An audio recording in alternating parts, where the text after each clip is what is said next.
AP ఉప ముఖ్యమంత్రిగా కాసేపట్లో పవన్ కళ్యాణ్ బాధ్యతలను స్వీకరించనున్నారు. ఏపీ సచివాలయంలో కేటాయించిన ఛాంబర్లో ప్రత్యేక పూజలు చేసి అనంతరం బాధ్యతలను స్వీకరించనున్నారు.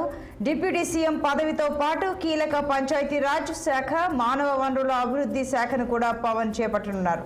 అయితే పదవి బాధ్యతలు స్వీకరించిన తర్వాత తొలి సంతకం దేని మీద చేస్తారు అనేది ఉత్కంఠగా ఉంది.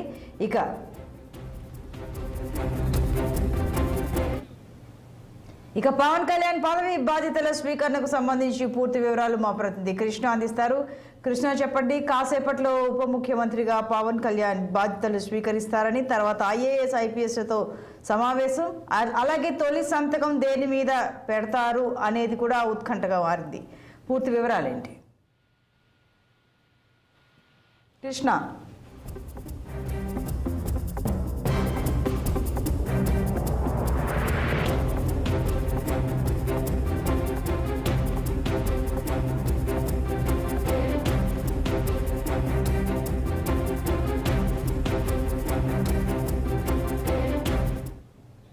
కృష్ణ, చెప్పండి. కాసేపట్లో పవన్ కళ్యాణ్ ఏపీ డిప్యూటీ సీఎంగా బాధ్యతలు స్వీకరిస్తారు. ఆ తర్వాత ఐఏఎస్ ఐపీఎస్లతో సమావేశం, అలాగే తొలి సంతకం దేని మీద పెడతారు అనే దానిపైన కూడా ఉత్కంఠగా ఉంది. మరి పూర్తి వివరాలేంటి? సంతోషం. ఈ రోజు పవన్ కళ్యాణ్ ఉప ముఖ్యమంత్రిగా అయితే కీలక బాధ్యతలు అయితే చేపట్టనున్నారు. విజయవాడ తన క్యాంపు కార్యాలయంలో, తనకు ఏర్పాటు చేసిన క్యాంపు కార్యాలయంలో ఉదయం 9 గంటలకు తన పూజా కార్యక్రమాలతో తను డిప్యూటీ సీఎంగా బాధ్యతలు చేపట్టినారు.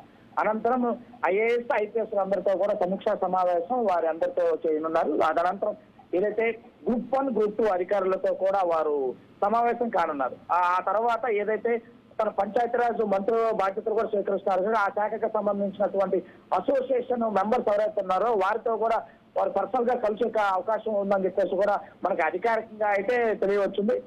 ఇదే కాకుండా ఏదైతే ప్రమాణ స్వీకారం చేసిన అనంతరం తన మొదటి సంతకం దేని మీద పెడతారని చెప్పేసి కూడా చాలా పెద్ద ఎత్తున అయితే ఆసక్తి అయితే నెలకొంది. కానీ ప్రస్తుతానికి అధికారికంగా అయితే పవన్ కళ్యాణ్ దేనిపైన మొదటి సంతకం చేయబోతున్నారనే విషయాన్ని ఇంకా ప్రస్తుతానికైతే ప్రభుత్వం నుంచి అధికారికంగా ఎటువంటి సమాచారం మనకు అందలేదు. సంతోషం.